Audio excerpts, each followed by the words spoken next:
자, 오늘 성경 요한복음 7장 15절부터 24절까지 말씀입니다. 자, 요한복음 7장 15절부터 24절 우리 같이 한 목소리로 읽습니다. 유대인들이 놀랍게 여겨 이르되 이 사람은 배우지 아니하였거늘 어떻게 그를 아느냐 하니 예수께서 대답하여 이르시되 내 교훈은 내 것이 아니요 나를 보내신 이의 것이니라. 사람이 하나님의 뜻을 행하려 하면 이 교훈이 하나님께로부터 왔는지 내가 스스로 말함인지 알리라.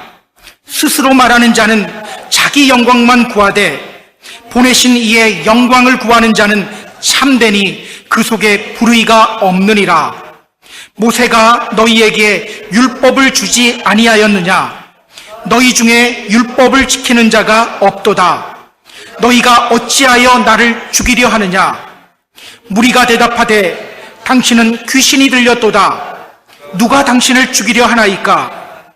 예수께서 대답하여 이르시되 내가 한 가지 일을 행하매 너희가 다 이로 말미암아 이상히 여기는도다. 모세가 너희에게 할례를 행했으니 그러나 할례는 모세에게서 난 것이 아니요 조상들에게서 난 것이라. 그러므로 너희가 안식일에도 사람에게 할례를 행하느니라. 모세의 율법을 범하지 아니하려고 사람이 안식일에도 할례를 받는 일이 있거든 내가 안식일에 사람의 전신을 건전하게 한 것으로 너희가 내게 노여워하느냐? 외모로 판단하지 말고 공의롭게 판단하라 하시니라. 아멘. 지금 예루살렘에는요 수많은 사람들이 모여 있습니다. 수많은 사람들이 예루살렘에서 초막절 축제를 즐기고 있어요. 그런데요, 지난주에 우리가 봤어요.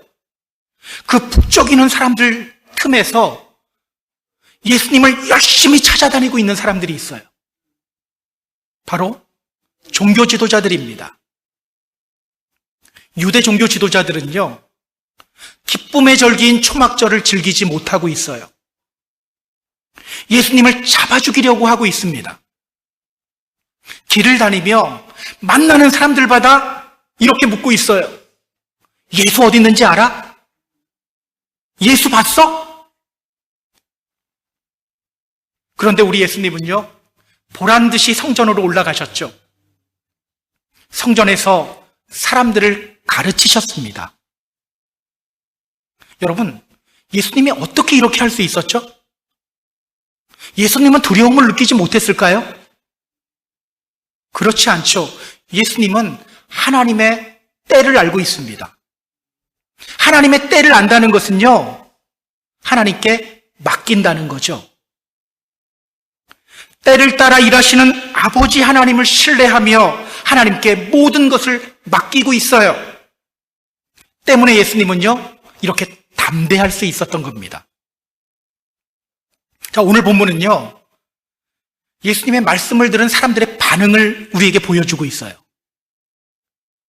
오늘 정신 못 차리면 큰일 납니다. 왜냐하면요, 지난주에 제가 원래 본문을 좀 더 나가려고 했거든요. 근데 14절에서 마쳤어요. 그리고 오늘 나갈 양이 많아요. 그래서 여러분, 정신 잘 차려야 됩니다. 오늘 본문을 통해서 성경이 우리에게 전하는 메시지가 뭘까요? 본문을 보면서 우리 같이 확인해 보겠습니다. 자, 본문으로 들어갑니다. 15절 같이 읽습니다. 유대인들이 놀랍게 여겨 이르되 이 사람은 배우지 아니하였거늘 어떻게 그를 아느냐 하니. 유대인들이 놀랍게 여겨 이르되 이 사람은 배우지 아니하였거늘 어떻게 그를 아느냐 하니. 예수님이 전하는 말씀 듣고 사람들이 어떻게 반응하고 있죠? 자, 성경은 이렇게 말합니다. 유대인들이 놀랍게 여겼다. 유대인들이 놀랍게 여겼다. 놀랍게 여기다. 헬라어 성경을 보니까요, 사우마조라는 단어예요. 사우마조, 이 말이 무슨 뜻이냐면 감탄하다는 뜻이에요. 사람들은요, 예수님의 말씀을 들으며 감탄하고 있습니다.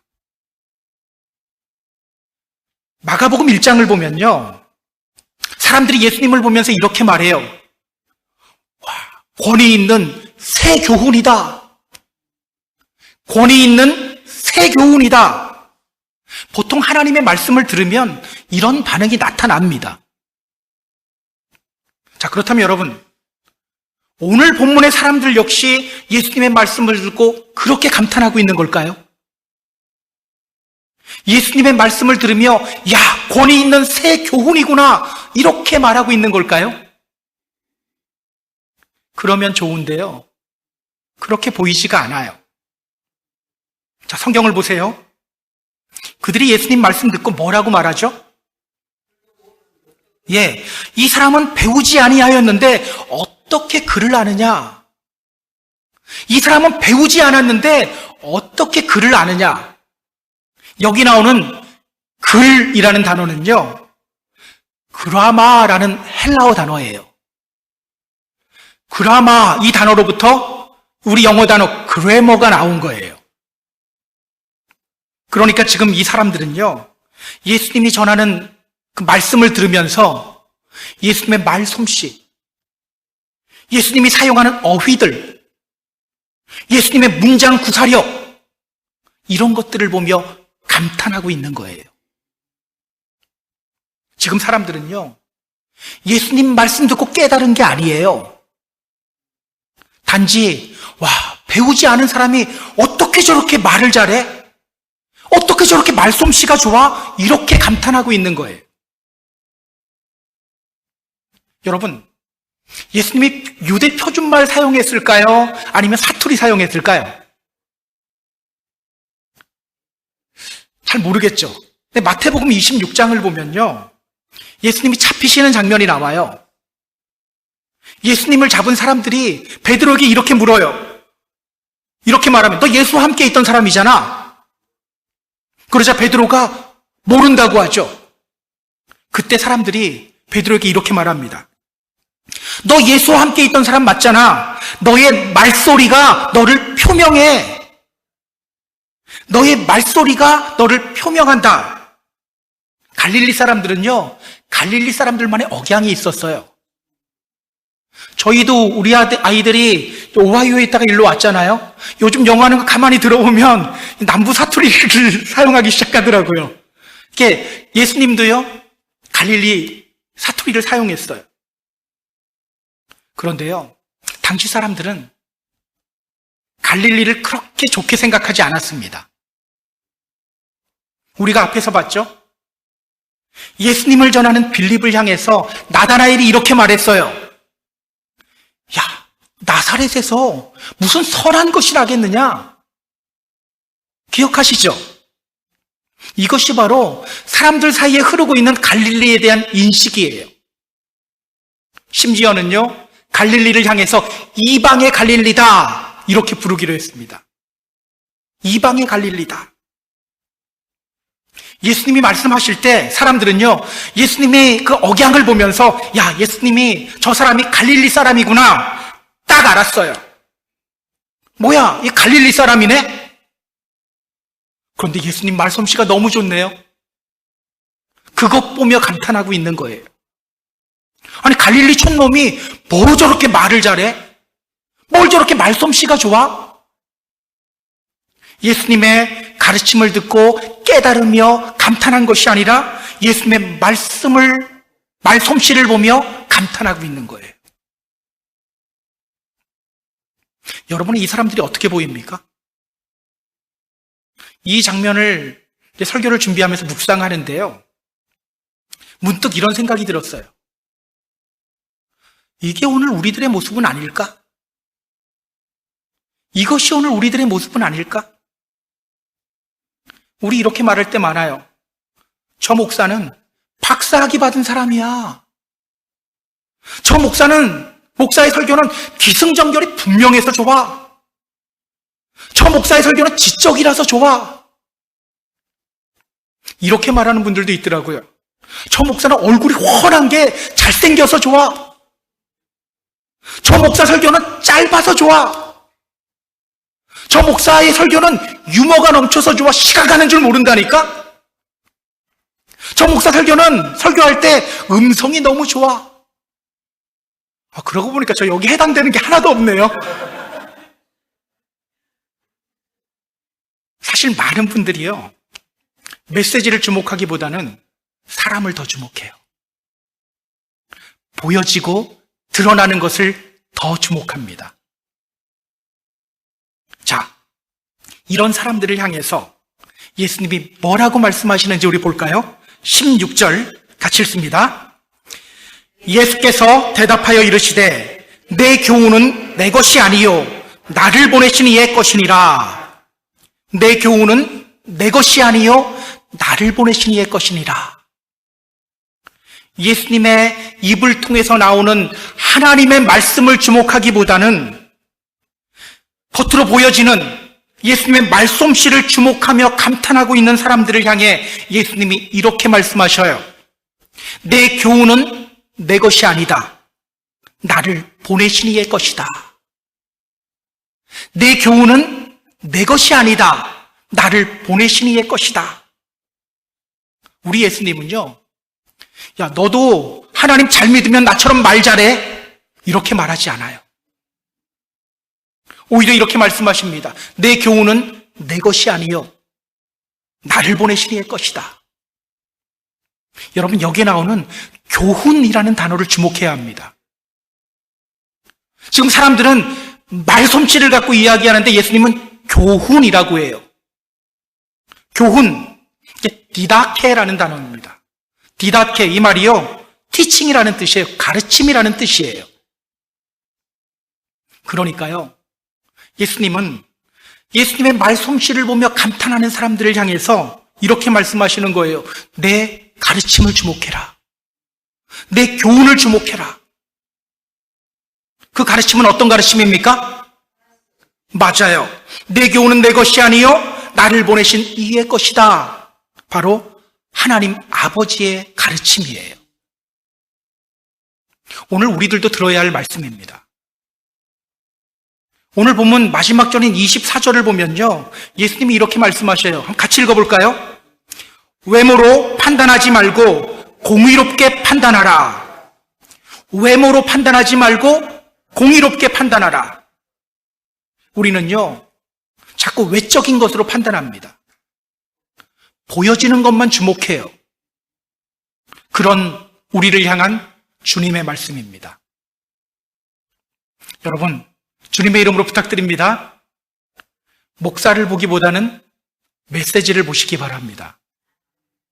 말씀을 전하는 사람의 말솜씨나 유머나 논리나 얼굴 모양이나 옷 매무새 이런 거 먼저 보기보다는 말씀에 집중하시기 바랍니다. 그리고요, 여러분 자신을 볼 때에도 마찬가지예요. 내가 얼마를 가졌느냐, 내가 얼마나 배웠느냐, 이런 것들 먼저 볼 필요 없어요. 여러분을 사랑하시고 구원의 완성을 이루시는 하나님의 시선으로 여러분 자신을 보면 돼요. 다른 사람 볼 때도 마찬가지죠. 우리 뭐 많이 봅니까? 성격 많이 보잖아요. 저 사람이 얼마를 가졌느냐, 얼마를 배웠느냐, 저 사람 얼마나 외모가 괜찮느냐, 이런 것들 주목하기보다는 그 사람을 붙들고 가시는 주님, 그 하나님의 시선으로 그 사람 바라보세요. 사람을 대하는 우리의 태도가 많이 변할 거예요. 나 자신을 바라보는 나의 태도도 변하게 될 거예요. 여러분, 사람들은 왜 예수님의 가르침을 주목하지 않고 겉으로 보여지는 것을 더 주목할까요? 사람들은 왜 겉으로 보여지는 것을 더 주목할까요? 자, 다음 절을 보면요, 그 이유가 나와요. 자, 17절 같이 읽습니다. 사람이 하나님의 뜻을 행하려 하면 이 교훈이 하나님께로부터 왔는지 내가 스스로 말함인지 알리라. 오늘 예수님은요, 진리의 말씀을 선포하고 있음에도 불구하고 다른 외적인 것들을 주목하는 사람들을 향해서 이렇게 말씀하십니다. 하나님의 뜻을 행하려고 하면 내가 전하는 가르침이 하나님으로부터 왔는지 내가 스스로 말하는 것인지 알게 될 것이다. 자, 그렇다면 여러분, 지금 사람들이 예수님의 가르침을 주목하지 않고 다른 것들을 주목하게 된 이유가 뭡니까? 뭐 때문에 이런 현상이 나타난 거예요?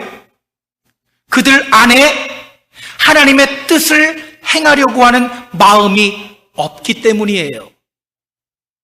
그들 안에 하나님 사랑한다고 하지만 말로는 외치는데 실제로는 하나님의 뜻을 행하려고 하는 마음이 없기 때문에. 이것을 우리에게 적용해 볼까요? 우리가 믿음 생활하면서 왜 자꾸 사람을 주목하고 사람에게 상처받습니까? 하나님의 뜻을 행하려고 하는 마음이 흔들리기 때문에. 흔들릴 때 상처받아요.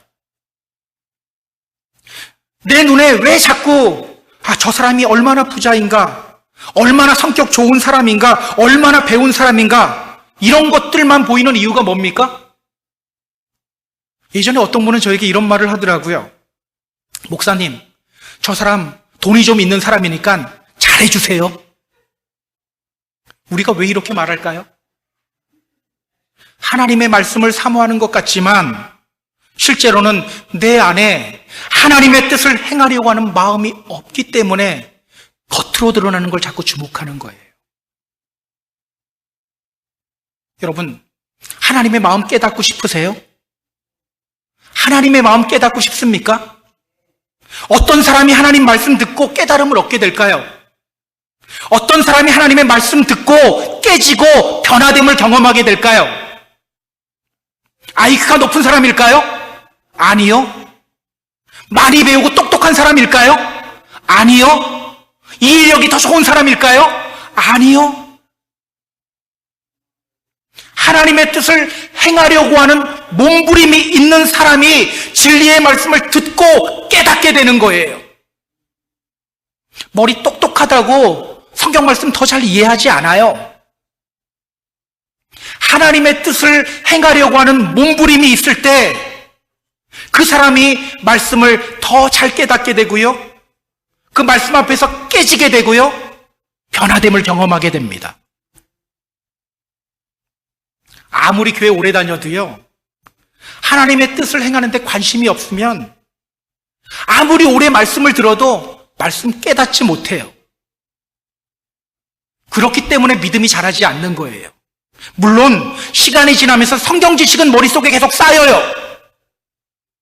또 교회 문화나 교회에서 사용하는 용어에는 익숙해져요. 그거 익숙해졌다고 자기가 신앙 자랐다고 생각하는 거예요. 근데 그렇지 않아요. 익숙해는 졌지만 정작 믿음은 자라지 않아요.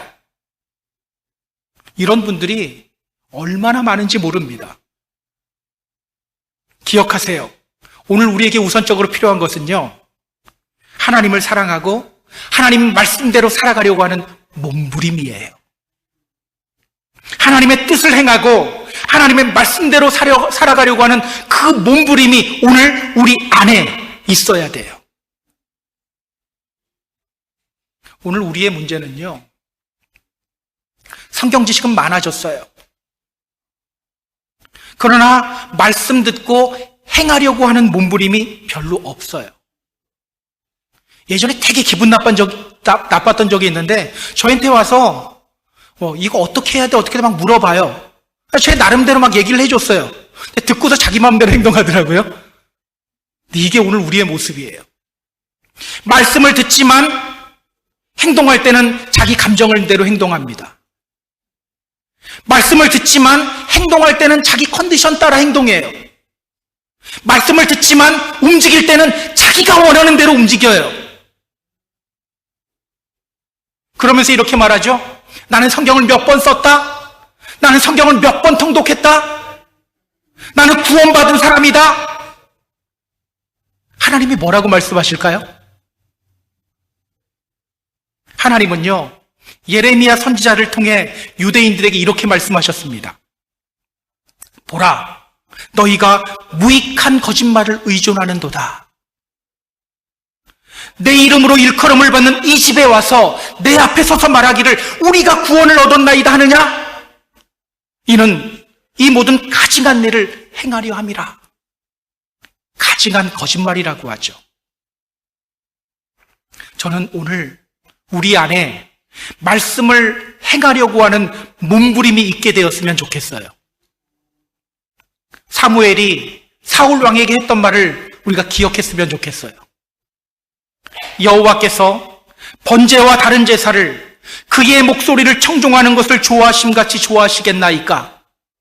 순종이 제사보다 낫고 듣는 것이 수양의 기름보다 낫습니다. 순종이 제사보다 낫고 듣는 것이 수양의 기름보다 낫습니다. 반드시 기억하세요. 자, 이어서 성경 볼게요. 18절. 자, 18절 같이 읽습니다. 스스로 말하는 자는 자기 영광만 구하되 보내신 이의 영광을 구하는 자는 참되니 그 속에 불의가 없느니라.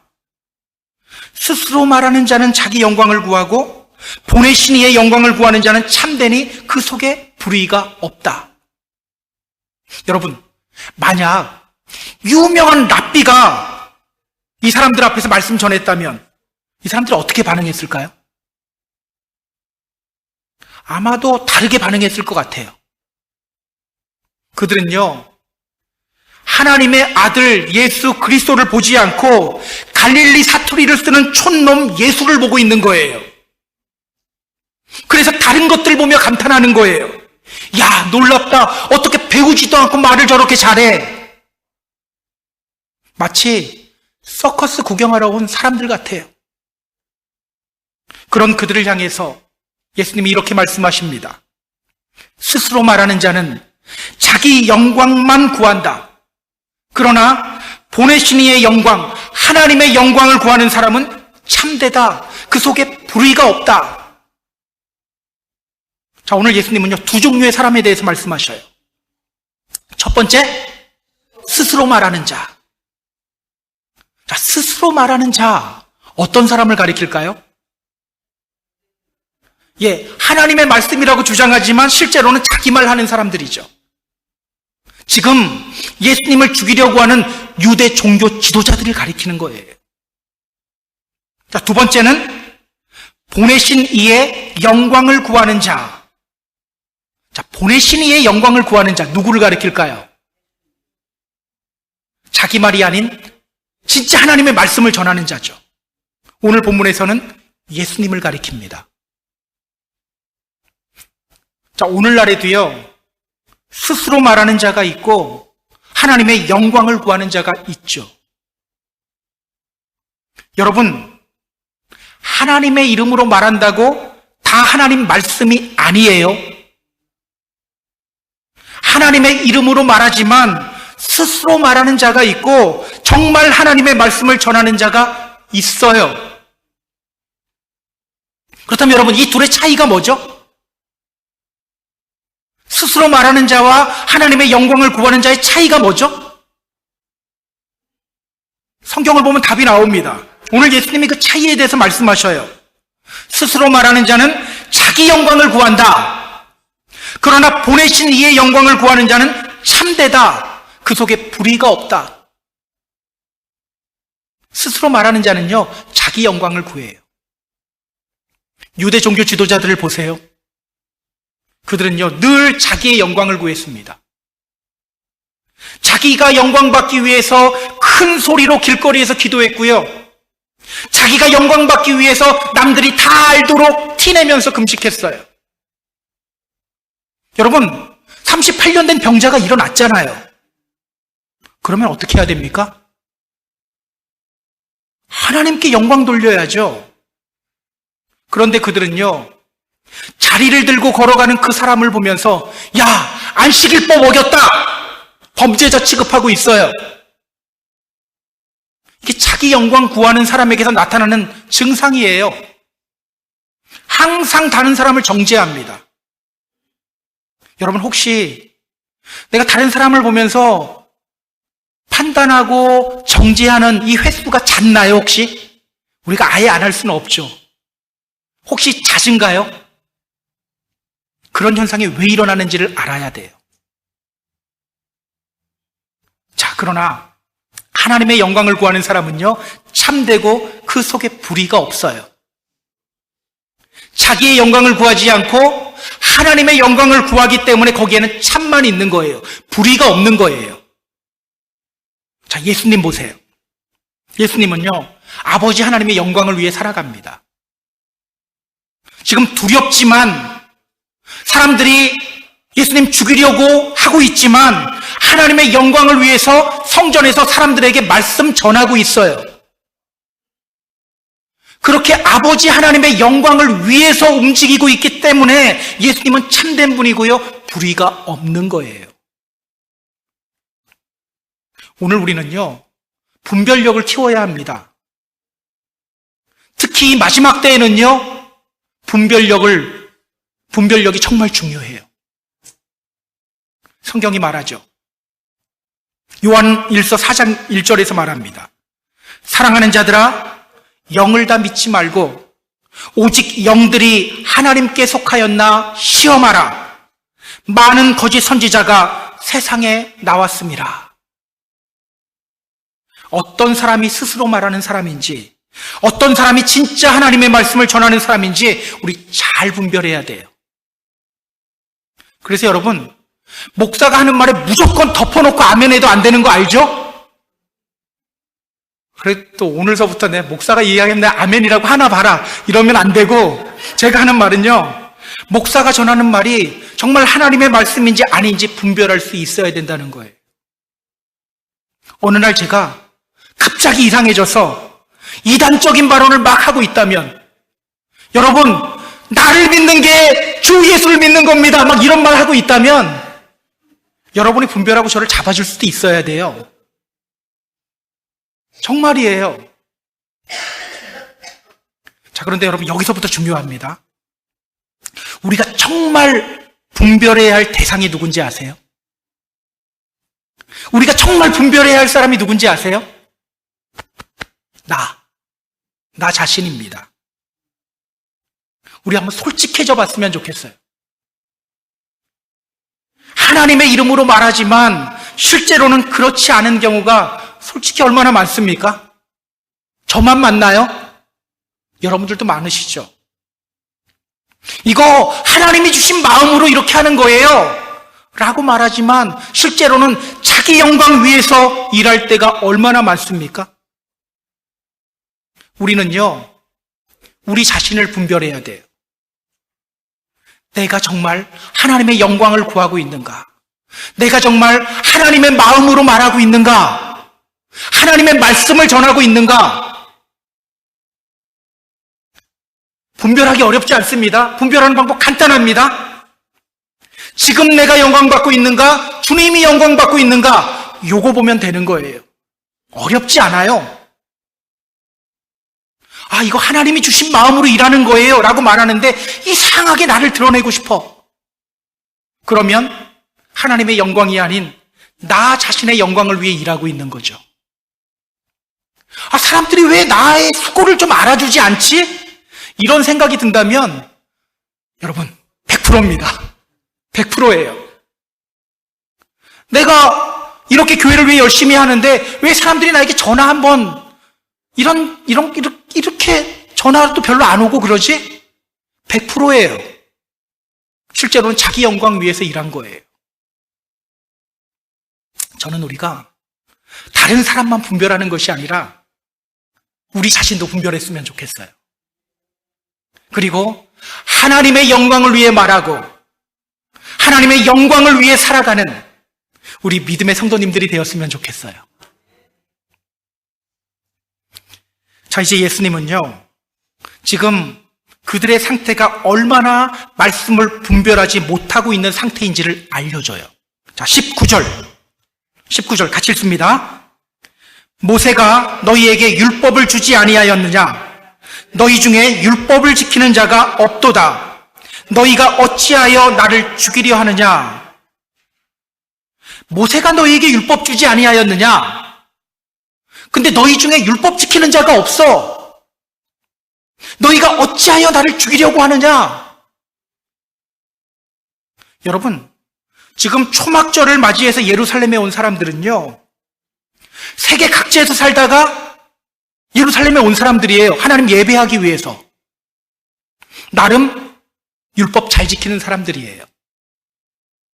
또 예수님을 죽이려고 하는 종교 지도자들, 이 사람들은요, 율법 잘 지킨다고 소문난 사람들이에요. 그런데 예수님은요, 그런 그들을 향해 이렇게 말씀하십니다. 너희 중에 율법 지키는 자가 없어. 그리고 이어서 이렇게 말씀하셔요. 너희가 어찌하여 나를 죽이려 하느냐? 너희가 어찌하여 나를 죽이려 하느냐? 여러분, 지금 예수님 앞에 어떤 사람들이 있죠? 지금 예수님 앞에는요, 예수님을 죽이려고 하는 사람들만 있는 게 아니죠. 우리가 지난주에 봤잖아요. 예수님 좋은 사람이야, 이렇게 말하는 사람들도 지금 예수님 앞에 있어요. 그런데 예수님은요, 거기에 있는 모든 사람들을 다 통틀어서 말하는 거예요. 너희가 어찌하여 나를 죽이려고 하느냐? 왜 나를 죽이려고 하느냐?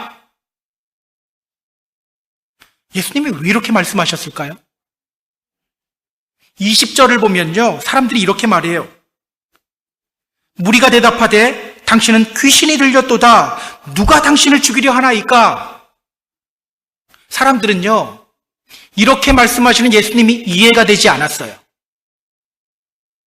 귀신이 들렸도다, 이 표현은요, 미쳤도다라는 말이에요. 그러니까 그들은요, 너희가 어찌하여 나를 죽이려고 하느냐? 예수님의 이 말씀 듣고서 이렇게 반응하고 있는 거예요.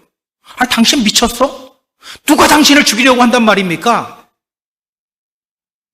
예수님 좋은 사람이라고 말하는 사람들 입장에서 보면요, 이 반응은 지극히 당연한 반응이죠. 그렇다면 여러분, 예수님이 왜 이렇게 말씀하셨을까요? 왜 거기 있는 모든 사람들 다 통틀어서 그들이 예수님을 죽이려고 하고 있다고 말씀하신 걸까요? 왜일까? 우리가요, 이제 요한복음을 쭉 보다 보면 나중에 확인하게 될 거예요. 실제로 오늘 예수님이 말씀하신 대로 됩니다. 6개월 후 예수님이 유월절을 맞이하기 위해 예루살렘으로 들어오셔요. 그때 사람들은요, 예수님을 열렬히 환영합니다. 호산나 다윗의 자손이여 찬송하리로다. 호산나가 무슨 뜻입니까? 지금 우리를 구원하소서. 그런데 그 찬송이 곧 이렇게 바뀌죠. 예수를 십자가에 못 박아라. 예수를 십자가에 못 박아라. 기억하세요? 하나님의 말씀을 행하려고 하는 마음이 없고 하나님의 말씀을 분별하지 못한 채 그냥 종교적 열심만 내잖아요. 그러면 우리는 결국 예수님 배신하게 돼요. 예수님 떠나게 됩니다. 다시 한번 말씀드립니다. 하나님의 말씀을 행하려고 하는 몸부림이 없고 하나님의 말씀을 분별하지 못하면 그냥 종교적 열심만 내면 우리는 결국 예수님 배신해요. 안 할 것 같죠? 다 해요. 그래서 여러분, 나는 그래도 지금 교회 나오고 있는데 현재 교회에 나오고 있다는 것으로 만족하면 안 돼요. 히브리서 6장을 보면요, 예수님을 다시 십자가에 못 박는 사람들이 나와요. 제가 히브리서 6장 4절, 5절, 6절을 읽어드릴게요. 잘 들으시면 됩니다. 한 번 빛을 받고 하늘의 은사를 맛보고 성령에 참여한 바 되고 하나님의 선한 말씀과 내세의 능력을 맛보고도 타락한 자들은 다시 새롭게 하여 회개할 수 없나니 이는 그들이 하나님의 아들을 다시 십자가에 못 박아 드러내놓고 욕되게 함이라. 성경은요, 이렇게 현재 주님을 믿고 있다고 말하는 사람들 중에서도 다시 예수님을 십자가에 못 박아버리는 사람들이 있다고 말해요.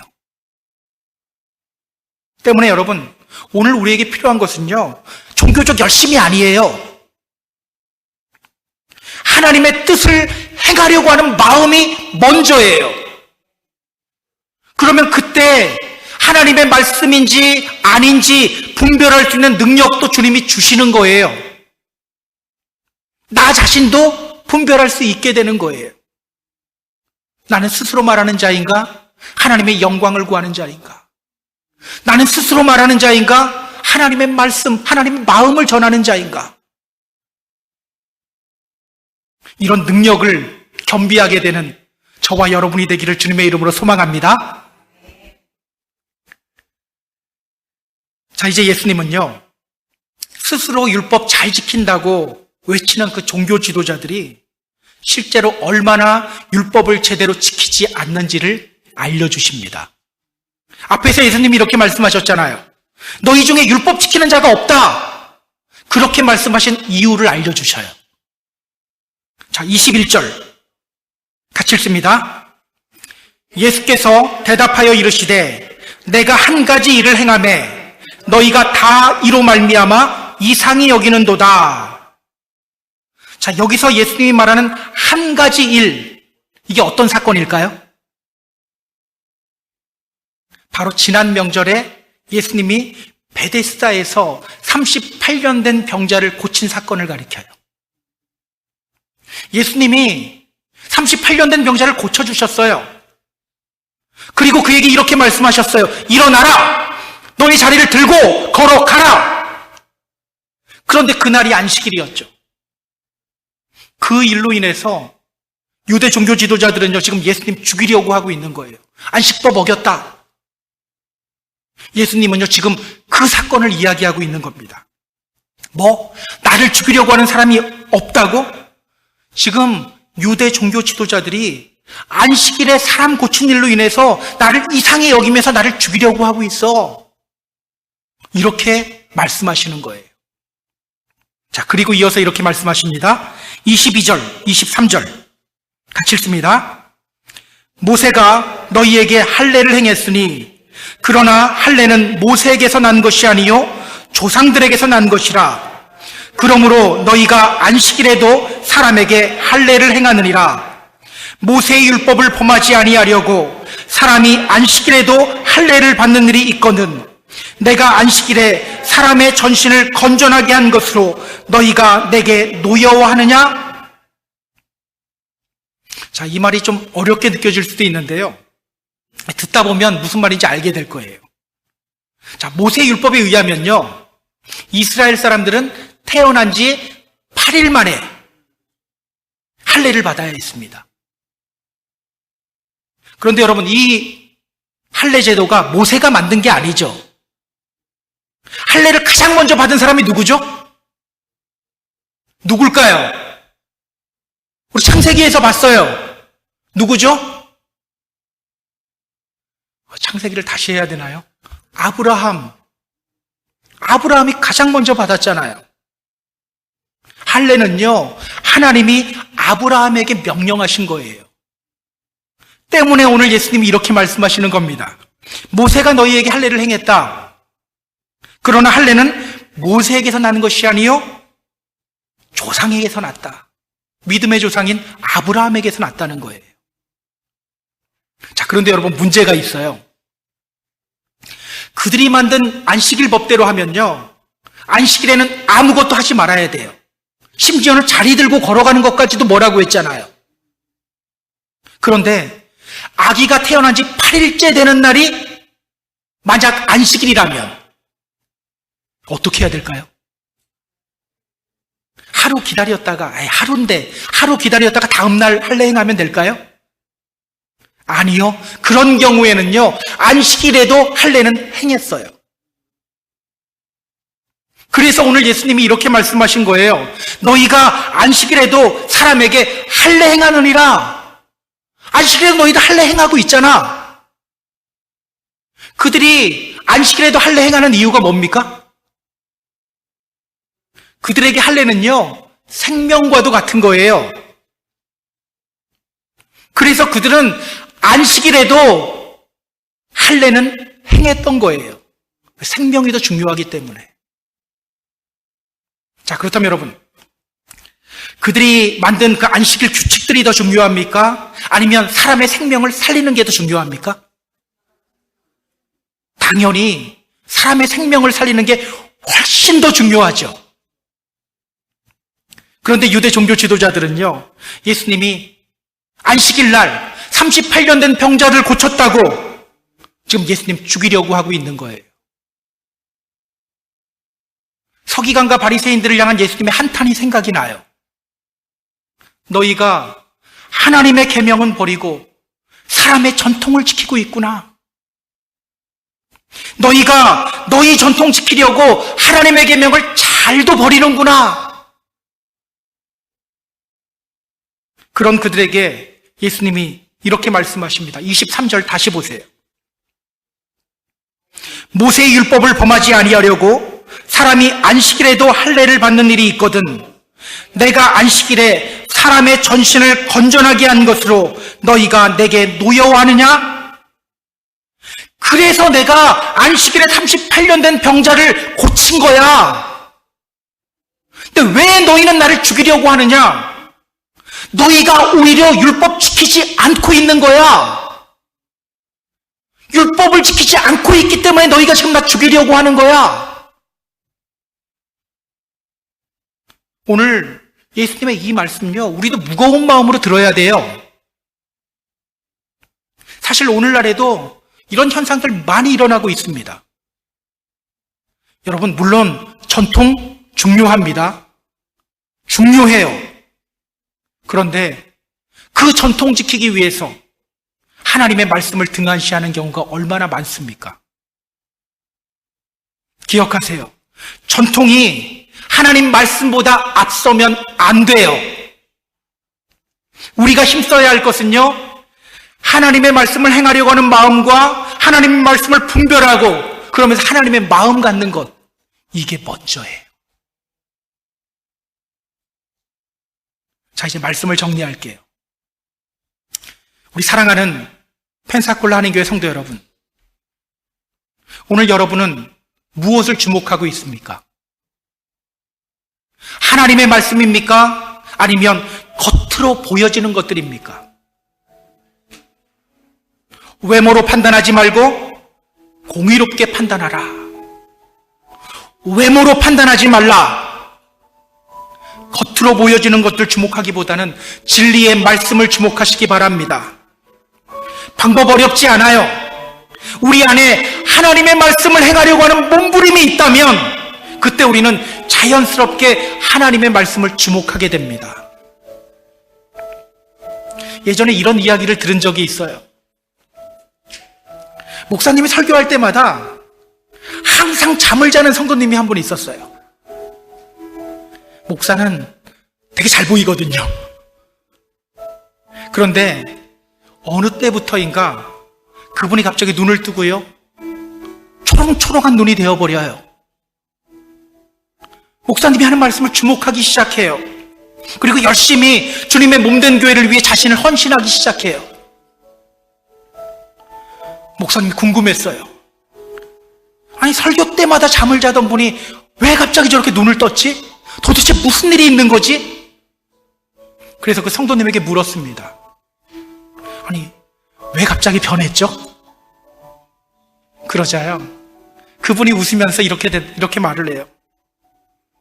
저도 몰라요. 어느 순간 갑자기 말씀이 귀에 들어오기 시작했어요.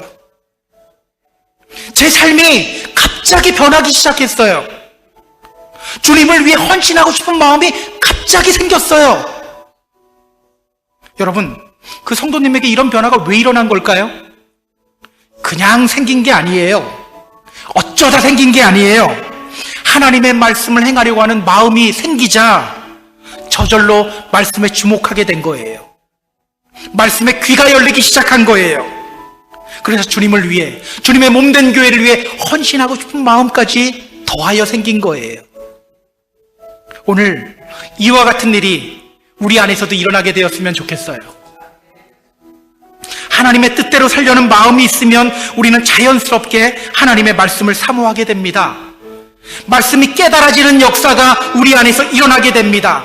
하나님의 말씀을 분별할 수 있게 됩니다. 삶의 변화가 일어납니다. 삶의 생명이 넘치게 됩니다. 이런 복을 누리고 경험하는 저와 여러분 되기를 주님의 이름으로 축복합니다. 축복합니다.